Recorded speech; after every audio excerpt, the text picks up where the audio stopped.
আসসালামু আলাইকুম রহমতুল্লাহ বরকাত। বন্ধুরা, কি অবস্থা? সবাই কেমন আছেন? তো দেখতেই পাচ্ছেন কি অবস্থা।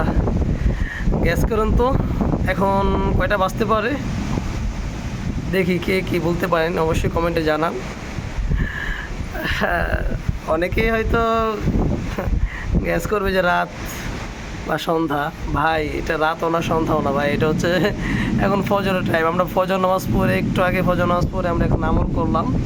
তো সরে ইয়াসিন আমল করে এখন একটু বারান্দাতে আসতেই দেখি হঠাৎ করে আকাশটাই যে একদম মেঘাচ্ছন্ন কালো, একদম দেখতেই পাচ্ছেন আপনি, কী যে একটা অবস্থা।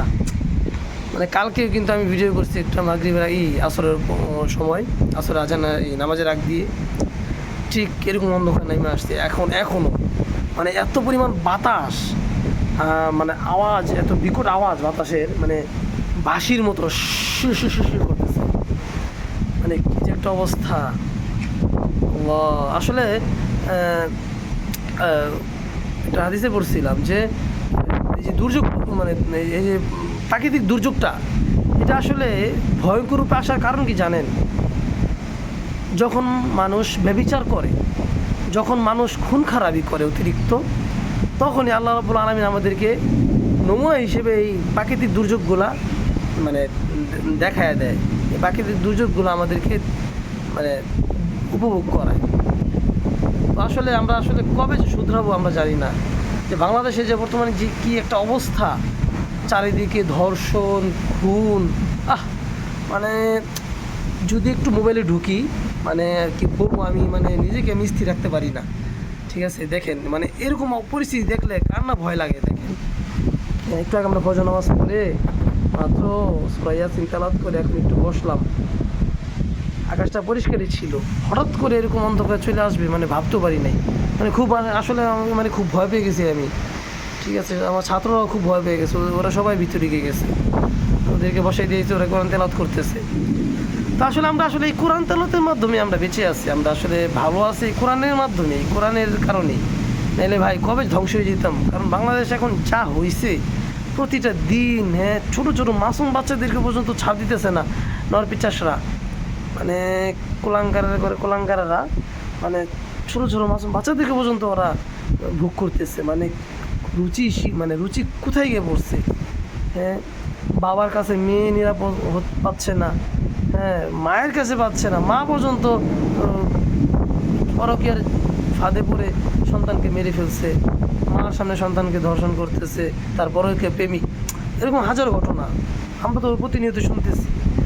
আসলে কি বলবো। তো এই সব আকামুকামের কারণেই কিন্তু এই আল্লাহ রাব্বুল আলামিন আমাদেরকে যে দুর্যোগ, যে প্রাকৃতিক যে দুর্যোগটা আমাদেরকে দেখায়, এটা আসলে তা মানুষ যে কবে শুধরাবে, এগুলো দেখেও যদি মানুষ না শুধরায়, না ভয় পায়, ভাই কিয়ামত আসলে ভয় পাইব না।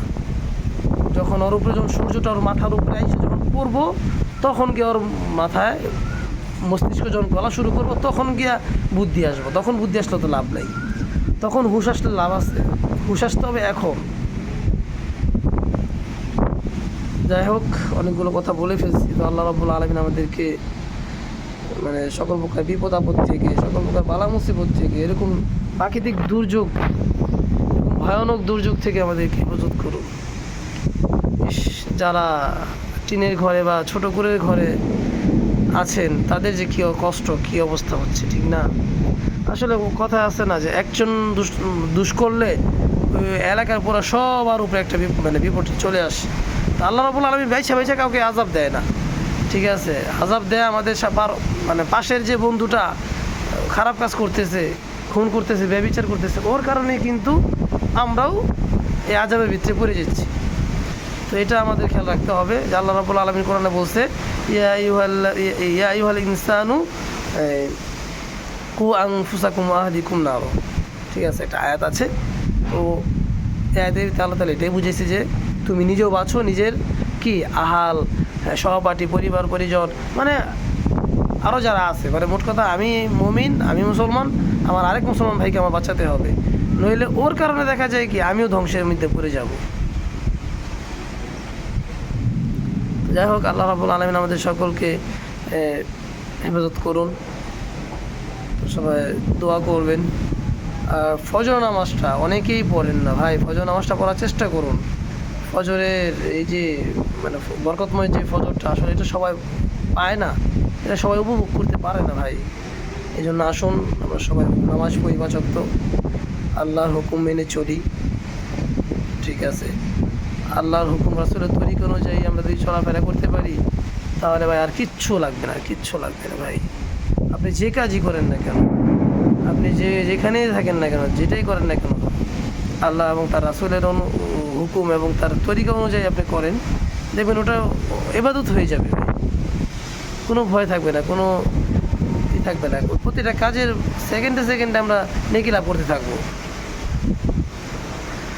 যাই হোক, অনেকগুলো কথা বলে ফেলছি, সবাই দোয়া করবেন আমার জন্য, আপনাদের জন্য দোয়া করি। আল্লাহ রাব্বুল আলামিন আমাদের সকলকে সকল প্রকার ফিতনা থেকে হেফাজত করুন, আমিন।